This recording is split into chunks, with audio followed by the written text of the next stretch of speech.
আজকের ফিজিক্স ক্লাসে তোমাদের স্বাগত। আমরা তড়িৎ চুম্বকত্ব চ্যাপ্টারে অ্যাপ্লিকেশন অফ বায়োস্যাভার এটা সম্বন্ধে আলোচনা করব। আমরা অলরেডি বায়োস্যাভার সম্বন্ধে 3টে লেকচার আমরা করেছি। পার্ট 2 এ লেকচার 2, লেকচার 1 এবং লেকচার 2 হয়েছে। এটাই শেষ লেকচার, বায়োস্যাভার সূত্রের প্রয়োগ। ওকে, অ্যাপ্লিকেশন অফ বায়োস্যাভার আমরা অলরেডি দেখেছি বৃত্তাকার পরিবাহীর জন্য কোনো বৃত্তাকার পরিবাহীর জন্য তার কেন্দ্রের চৌম্বক ক্ষেত্র আমরা নির্ণয় করেছি। কেন্দ্রের চৌম্বক ক্ষেত্র কত পেয়েছিলাম? কেন্দ্রের চৌম্বক ক্ষেত্র পেয়েছিলাম μ0I/2r, μ0I/2r, যেখানে আর হচ্ছে ব্যাসার্ধ, প্রবাহ হচ্ছে I প্রবাহের জন্য আর ব্যাসার্ধের একটা রিং বা বৃত্তাকার পরিবাহীর জন্য কেন্দ্রের চৌম্বক ক্ষেত্রের মান পেয়েছিলাম। আজকে যেটা বলবো কি, পরিবাহীটা বৃত্তাকার, বৃত্তাকার পরিবাহী, কিন্তু কেন্দ্রে কি কোথায় নির্ণয় করবো? কেন্দ্র থেকে কোন একটা দূরত্বে চৌম্বক ক্ষেত্রের মান, অর্থাৎ এই বিন্দুতে, অর্থাৎ পি বিন্দুতে চৌম্বক ক্ষেত্রের মান আমরা নির্ণয় করবো। অর্থাৎ কেমন বিন্দু পিটা? বৃত্তাকার পরিবাহী অক্ষের ওপর, বৃত্তাকার পরিবাহী অক্ষ। তাহলে এটা কেমন অক্ষ? অর্থাৎ বৃত্তের কেন্দ্র দিয়ে গিয়েছে এই অক্ষের ওপর একটা অবস্থিত থাকা বিন্দু, সেই বিন্দুতে, এই বিন্দুতে চৌম্বক ক্ষেত্রের মান আমরা নির্ণয় করার চেষ্টা করব। বুঝেছি? দেখেন এখানে চৌম্বক ক্ষেত্রের মান আমরা নির্ণয় করব। চৌম্বক ক্ষেত্রের মান কত হবে দেখে নেব। প্রথম থেকে কতগুলো অ্যাজাম্পশনস আমরা করে নিই। এটা বৃত্তাকার পরিবাহী, এর মধ্যে দিয়ে ধরো প্রভাব আই যাচ্ছে। কত প্রভাব যাচ্ছে? আই, অর্থাৎ আই প্রভাব যাচ্ছে। ক্ষুদ্র একটা অংশ ধরে নাও, এটা অংশ ধরে নাও ডিএল, ক্ষুদ্র অংশ ডিএল। এই ডিএল অংশের জন্য এটা ধরো, এটা বৃত্ত, এর ব্যাসার্ধ ধরো আর, ব্যাসার্ধ ক্যাপিটাল আর, এবং এখান থেকে এর দূরত্ব এক্স। কত দূরত্ব আছে? এক্স দূরত্ব আছে। তাহলে এটা ক্যাপিটাল আর, দূরত্ব এক্স, ক্ষুদ্র অংশ ডিএল। এই ডিএল এর মধ্যে দিয়ে আয় পড়ে যাচ্ছে, সেই জন্য এই দূরত্ব এটা, অর্থাৎ ধরো নাও এই দূরত্বটা ওয়াই করে নাও। তাহলে ওয়াই ডিএল থেকে ওয়াই দূরে অবস্থিত পি বিন্দুতে চৌম্বক ক্ষেত্র কত হবে?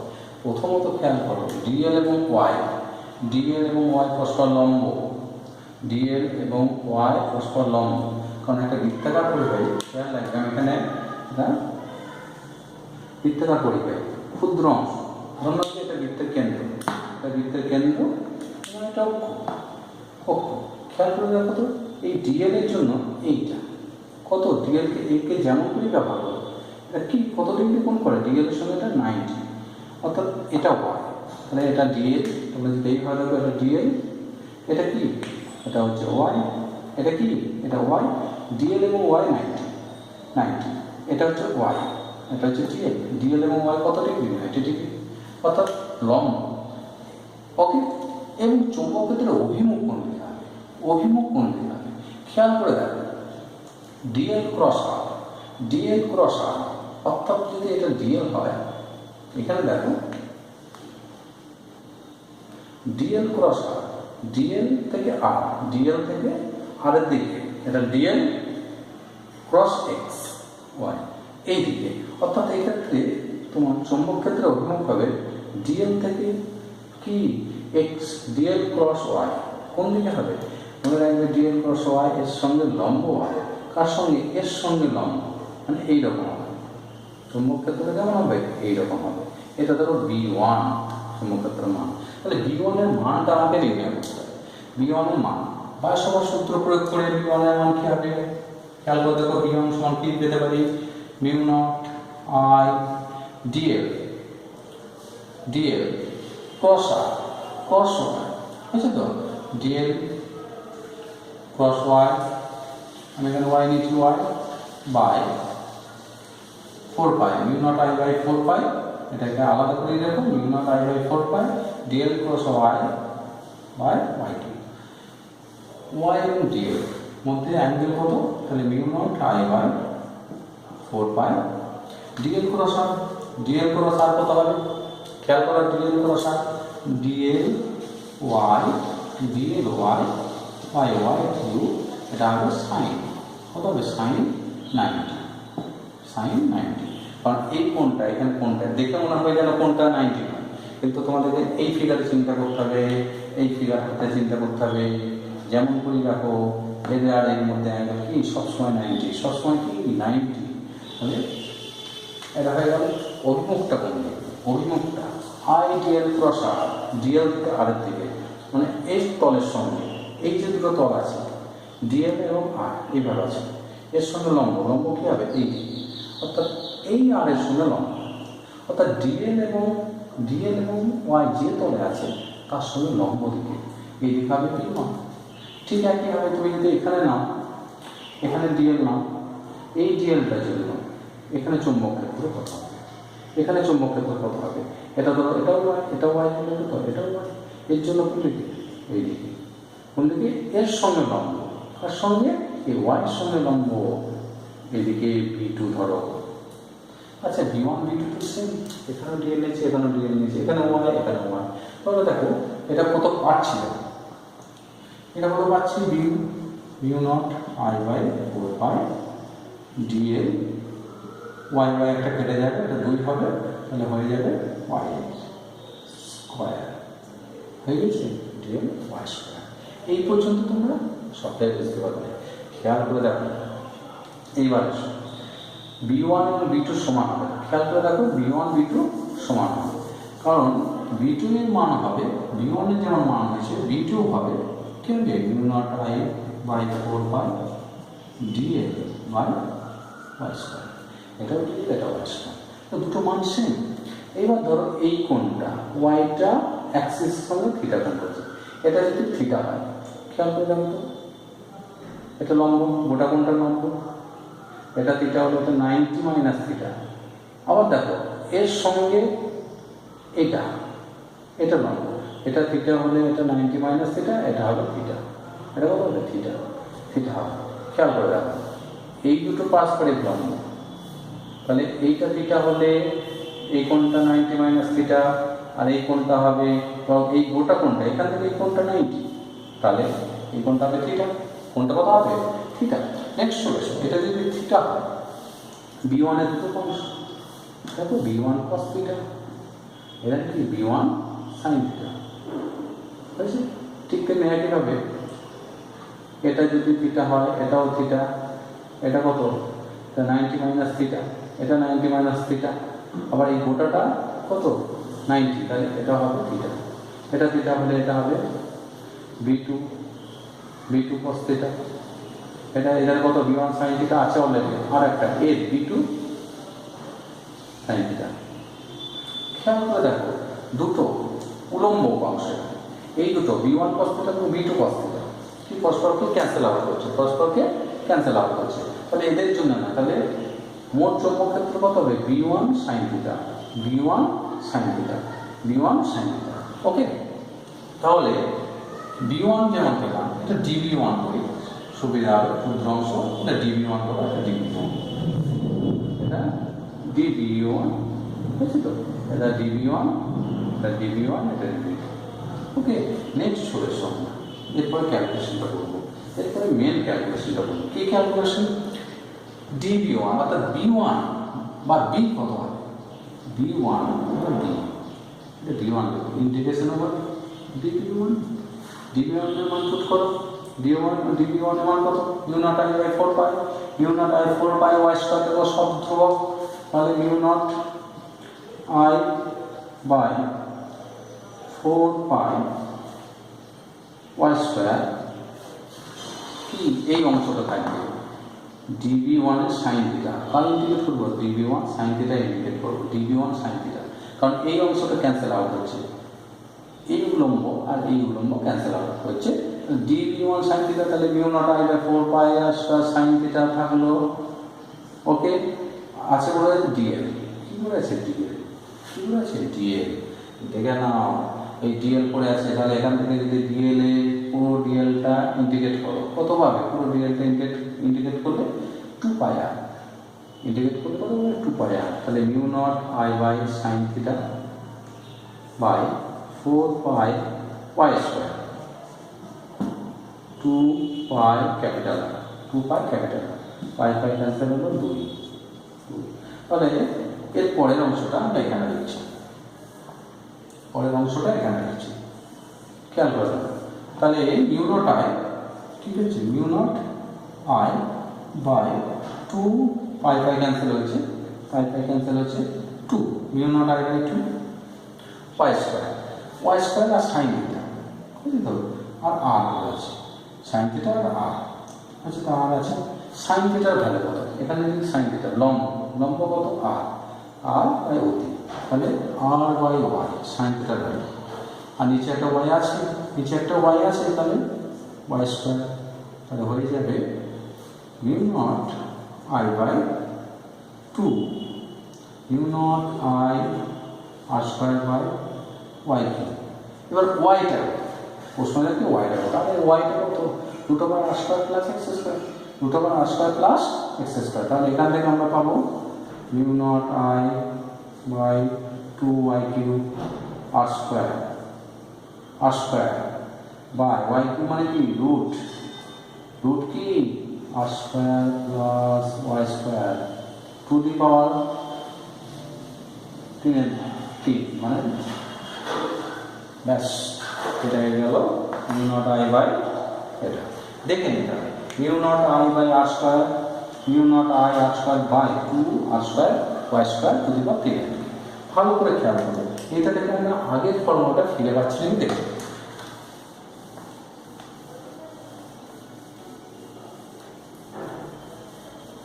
তাহলে দেখো কোনো বৃত্তাকার পরিবাহীর জন্য তার অক্ষস্থিত কোনো বিন্দুতে চৌম্বক ক্ষেত্রের মান বি এর মান আমরা পেয়ে গেলাম। ইকুয়েশনটাকে আরেকবার আমরা লিখি, তাহলে স্পষ্ট হয়ে যাবে। বি সমান কি পেয়েছি, বি সমান পেলাম mu naught I by 2 R square by R square plus X square to the power 3। বেশ, এ পর্যন্ত তোমরা বুঝে গেছো নিঃসন্দেহে, তোমরা লিখে নাও।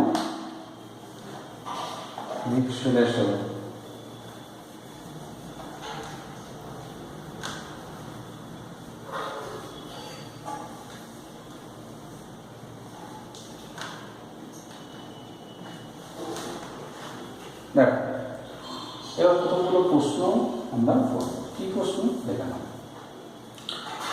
এই বিন্দুটাকে সরিয়ে যদি এখানে আনে, অর্থাৎ কোথায় আনে, এর কেন্দ্রে সেন্টারে আনে। এই বিন্দুটাকে সরিয়ে যদি সেন্টারে আনে, এক্স এর মান কত হবে, 0 হবে, অর্থাৎ এর অ্যাপ্লিকেশন দেখো এক্স যখন 0 তাহলে বি কত হবে তখন সেন্টারে, মিউ নট আই বাই 2। দেখো x0 বসালে কত হবে, আর স্কোয়ার যদি বা 3/2 মানে আর কিউব উপরে আর স্কোয়ার হয়ে যাবে mu naught I by 2r, খেয়াল করে দেখো বৃত্তাকার পরিবাহী যখন চুম্বক ক্ষেত্রে, বৃত্তাকার পরিবাহী কেন্দ্রে যখন চুম্বক ক্ষেত্র নির্ণয় করেছি তখন বি এর মান পেয়েছিলাম মিউ নট আই বাই, এটা যে ব্যাসার্ধ আর হয় মিউ নট আই বাই 1 ফিরে পাচ্ছি। তার মানে আমাদের ইকুয়েশনটা, আমরা যে ইকুয়েশনটা ডেরিভেশন করলাম সেটা সঠিক আছে। নেক্সট হলো এর প্রয়োগগুলো আমরা দেখব।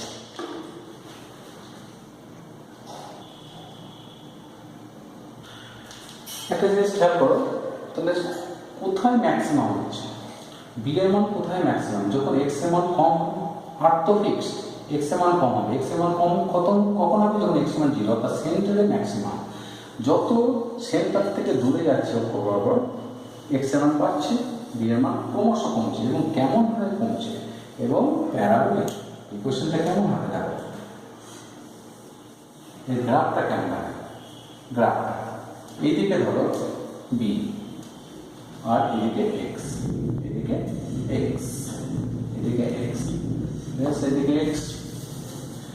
এক্স পেলে সেন্টারে সর্বোচ্চ,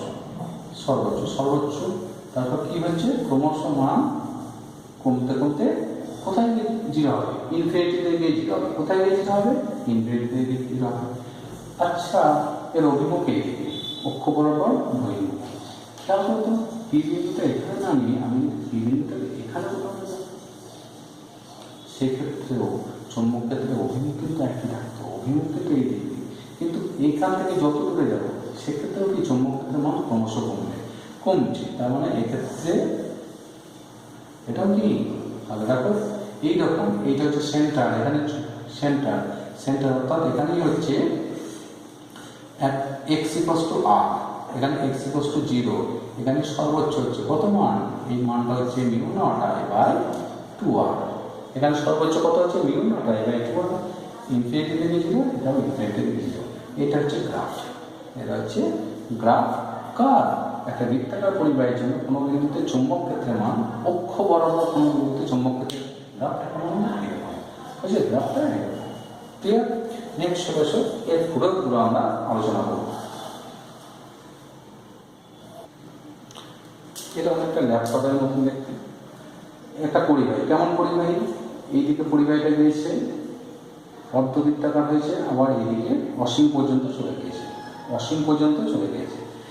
জানতে চাইছে এই যে বৃত্তাকার পরিবাহীটা যে কেন্দ্রে চৌম্বক ক্ষেত্রের মান কত, এই কেন্দ্রে চৌম্বক ক্ষেত্র কত? প্রশ্নটা এটাই, এই কেন্দ্রে চৌম্বক ক্ষেত্রের মান কত? শুধু মান নয়, ডিরেকশন সহ বলতে হবে। কি ডিরেকশন সহ বলতে হবে? খেয়াল করে দেখো, প্রথমত বৃত্তাকার পরিবাহী, এই যে বৃত্তাকার পরিবাহী XY/Z, এটা জেড অ্যাক্সিস, এটা কি? এটা জেড অ্যাক্সিস। তাহলে এই পরিবাহী এই বিন্দুতে সেন্টারে মানে ওতে চৌম্বক ক্ষেত্রের অভিমুখ কোন দিকে? ভেতর দিকে। তাহলে এই জায়গায় ভেতর দিকে মান কত? অর্ধবৃত্তের জন্য কত হয়? তাহলে অর্ধবৃত্তের জন্য কত হবে? মোট চৌম্বক ক্ষেত্র প্রথমে একটা একটা ভেঙে নিই। অর্ধবৃত্তের জন্য কত হবে? μ0I/, কত? 4r, μ0I/4r। অভিমুখটা কোন দিকে? ভেতর দিকে। ভেতর দিকে অর্থ এটা হচ্ছে কি গ্যাপ, ভেতর দিকে গেলে কি মাইনাস কি গ্যাপ, মাইনাস কি গ্যাপ। ওকে, এটা হলো প্লাস। এই যে তারটা, এই তারটা, এই তারটা কেমন করে আছে? এরকম এইদিকে প্রভাব হচ্ছে, প্রভাব যদি এদিকে হয়, চুম্বক ক্ষেত্র কোন দিকে হবে? খেয়াল করে দেখো, আঙুলগুলো দেখো, তাহলে বলবে কেন চুম্বক ক্ষেত্র কোন দিকে? নিচের দিকে, মানে এই দিকে। এই দিকে মানে কোন দিকে? হ্যাঁ, বারবার বলেছি চুম্বক ক্ষেত্র কেমনভাবে নির্ণয় করতে হয়। যদি স্টেপ ওয়্যার হয় তাহলে বৃত্তাঙ্গুলি তারের অভিমুখে, যেদিকে প্রভাব হবে সেদিকে অভিমুখে, আর এদিকে কি চুম্বক ক্ষেত্র হবে, তার মানে নিচের দিকে। নিচের দিকে মানে কোন অক্ষ? -y অক্ষ, অর্থাৎ -j গ্যাপ। এবং মান অর্ধবৃত্তের জন্য মান কত বলো তো? -j gap. এটা তো ছিল -j গ্যাপ হবে, প্রত্যেক বুঝতে পারছো -j গ্যাপ। এবং μ0I/4 পাবে, এবং কত হবে? এটা μ0I/4πr, μ0I/4πr। বুঝতে পারলে?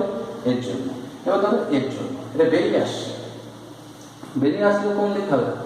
মাইনাস, নিচের দিকে। অর্থাৎ এই তাপটা এই দিকে বেরিয়ে আসে, এইদিকে যদি বেরিয়ে আসে, তোমরা খেয়াল করো, এইদিকে যদি বেরিয়ে আসে তাহলে চৌম্বক ক্ষেত্রের অভিমুখ কোন দিকে হবে? চৌম্বক ক্ষেত্রের অভিমুখ কোন দিকে? এই পয়েন্টে নিচের দিকে। তাহলে সেক্ষেত্রে তোমরা দেখতে পারো এটাই হবে, শুধুমাত্র দ্বিগুণ হয়ে যাবে। ব্যাস, এটা হয়ে গেল। এই বিন্দুতে মল্টিপ্লাই করে অ্যাড করে দেবে। ক্লিয়ার? নেক্সট একটা প্রবলেম দেখো,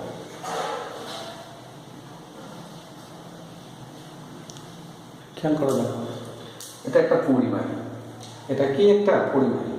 এই পরিবাহীর মধ্যে তো প্রভাব হচ্ছে এই দিক বরাবর, এদিকে যাচ্ছে, এদিকে যাচ্ছে, এদিকে যাচ্ছে, প্রভাব এদিকে, প্রভাব এদিকে হচ্ছে। ওকে, প্রভাব প্রত্যেক ক্ষেত্রে এদিকে হচ্ছে, প্রভাব এদিকে হচ্ছে।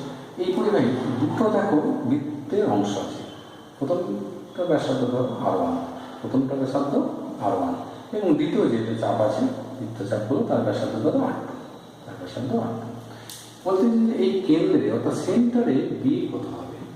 তোমাদের প্রশ্ন, এই সেন্টারে বি কত হবে? সেন্টারে বি কত হবে তোমাদের নির্ণয় করতে হবে। ওকে, খেয়াল করে দেখো, প্রথমত R1 চাপে কটা অংশ আছে, পার্ট আছে? একটা, দুটো, তিনটে, চারটে। চারটের জন্য এখানে চৌম্বক ক্ষেত্র কত হবে? প্রথমত এই চারটের জন্য অভিমুখ কোন দিকে হবে? বৃত্ত আছে উপর দিকে, এর জন্য কোন উপর দিকে, এর জন্য দেখো উপর দিকে, এর জন্য উপর দিকে। বৃত্তাকার পরিবাহী হলে চারটে আঙুল বৃত্তাকার পরিবাহী প্রবাহের অভিমুখ নির্দেশ করবে। আর বৃত্তাঙ্গুলি কি? আর বৃত্তাঙ্গুলি চৌম্বক ক্ষেত্রের অভিমুখ নির্দেশ করবে। ক্লিয়ার? খেয়াল করো। আর R2 ব্যাসার্ধ কটা আছে? একটা, দুটো, তিনটে, চারটে। সেক্ষেত্রে প্রত্যেকের মধ্যে প্রবাহী দিক, তাদের জন্য এই বিন্দুতে চৌম্বক ক্ষেত্র কত হবে? তাদের জন্য এই বিন্দুতে চৌম্বক ক্ষেত্রের মান কত হবে? ভালো করে দেখো, খেয়াল করে দেখো, যদি এই চাপটা এইখানে থিটা কোণ করতো,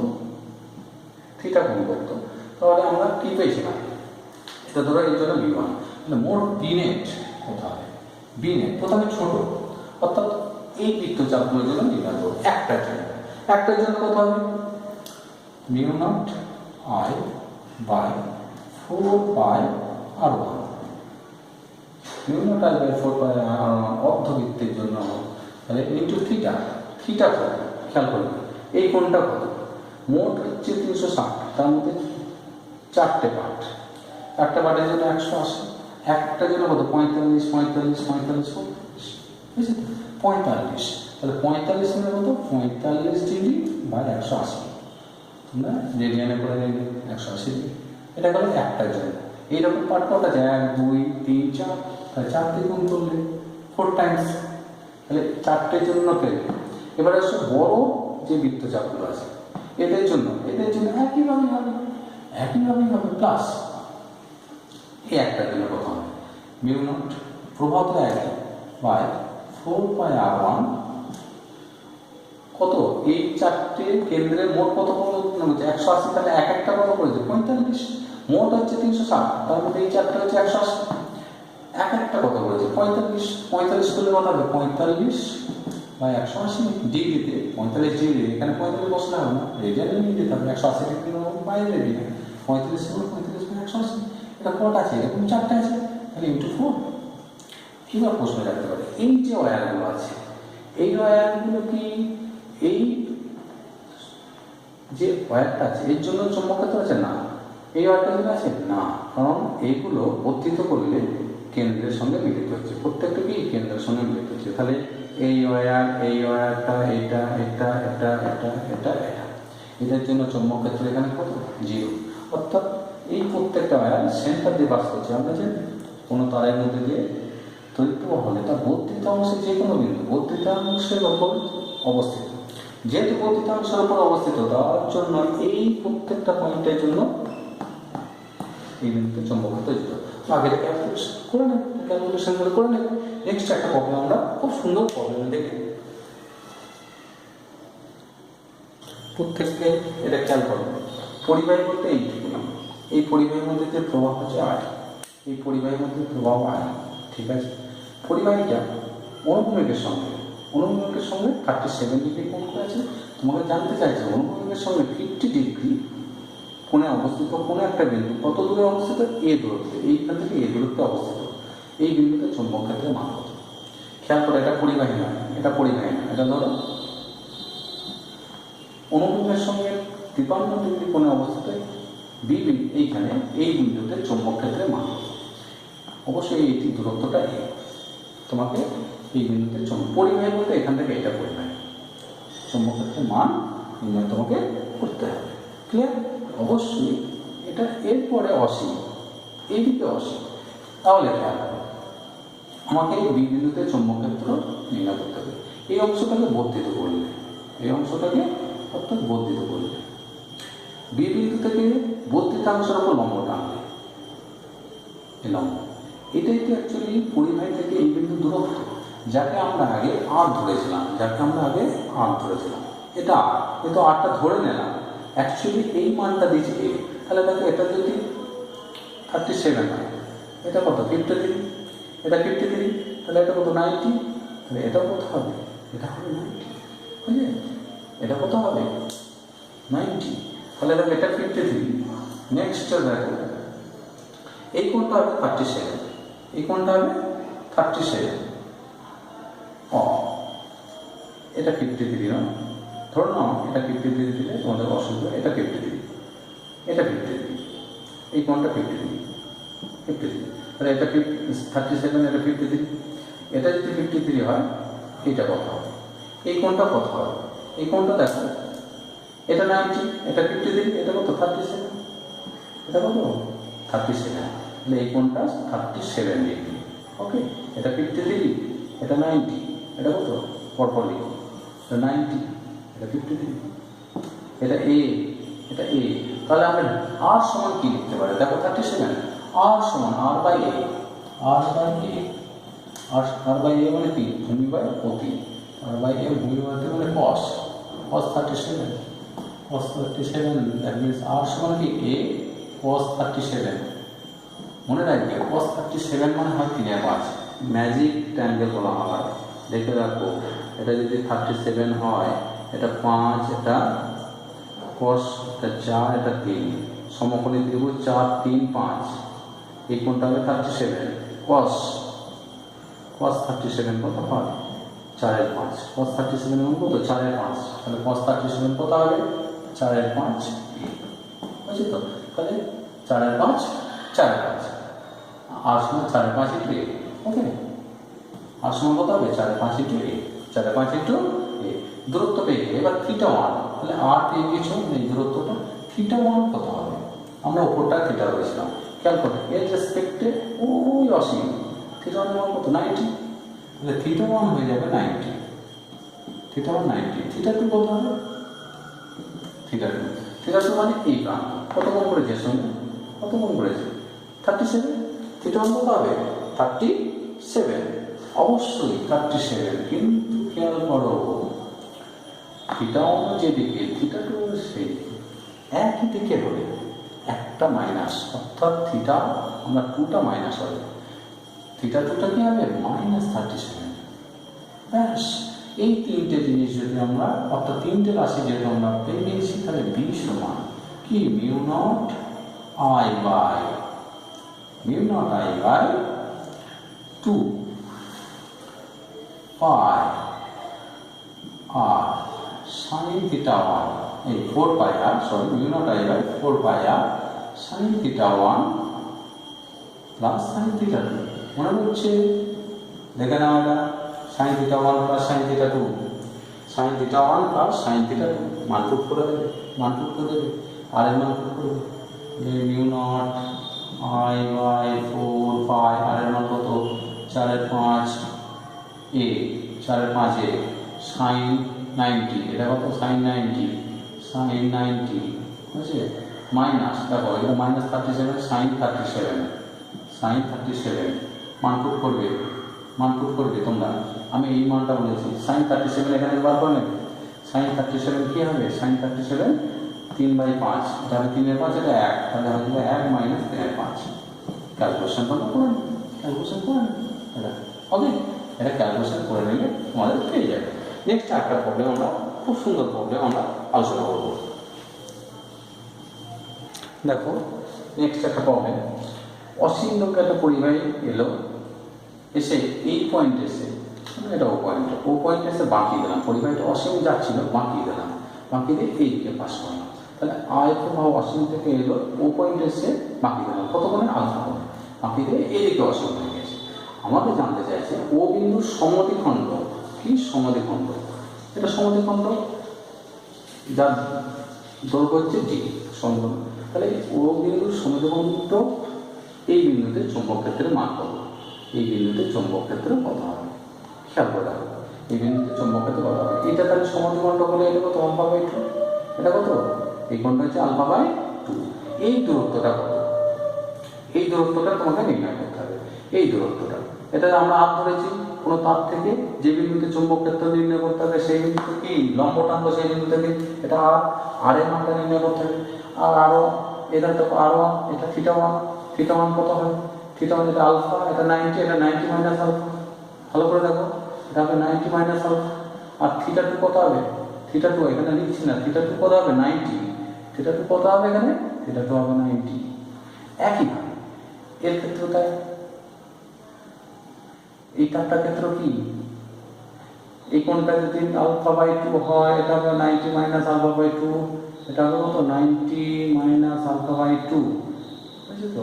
আর এই কোণটা কত হবে, এই কোণটা হবে 90, এটা অসীমে গিয়েছে, এই কোণটা কত হবে 90, তাহলে কোনো একটি তারের জন্য এই বিন্দুতে চৌম্বক ক্ষেত্র কত হবে, দেখেন কোনো একটি তারের জন্য চৌম্বক ক্ষেত্র কত হবে, দেখে নাও তাড়াতাড়ি খেয়াল করে দেখো, এই তারটার জন্য এই বিন্দুতে চৌম্বক ক্ষেত্র কত হবে, mu naught i by 4 pi আর মানে কত এখানে পেয়ে গেছিল, আর বাই 2 মানে সাইন আলফা বাই 2, আর সমান এটা, তাহলে D sine alpha by 2 sine theta 1 কত 90 minus alpha, theta 1 90 minus alpha by 2 plus theta 2 কত জিরো নয়, সরি, থিটা টু জিরো নয়, এটা থিটা টু 90 করবো। ঠিক একইভাবে এই তারের জন্য বি পাবো, এই তারের জন্য বি সেম পাবো। তাহলে দুটো ক্ষেত্রে বি নেট কি হবে? বি নেট হবে 2 টাইমস বি, অর্থাৎ এই টাইমে বি হবে। এবং অভিমুখ কোন দিকে? ভেতরের দিকে। অভিমুখ কোন দিকে আসবে? ভেতরের দিকে। ওকে, এই পর্যন্ত হলো। নেক্সট ক্লাসে আমরা অ্যাম্পিয়ার সার্কিটের ল অর্থাৎ অ্যাম্পিয়ারের বদ্ধ সূত্র নিয়ে আসবো। খুব ভালো করে প্র্যাকটিস করো, নিট এবং চ্যানেলটি সাবস্ক্রাইব করো।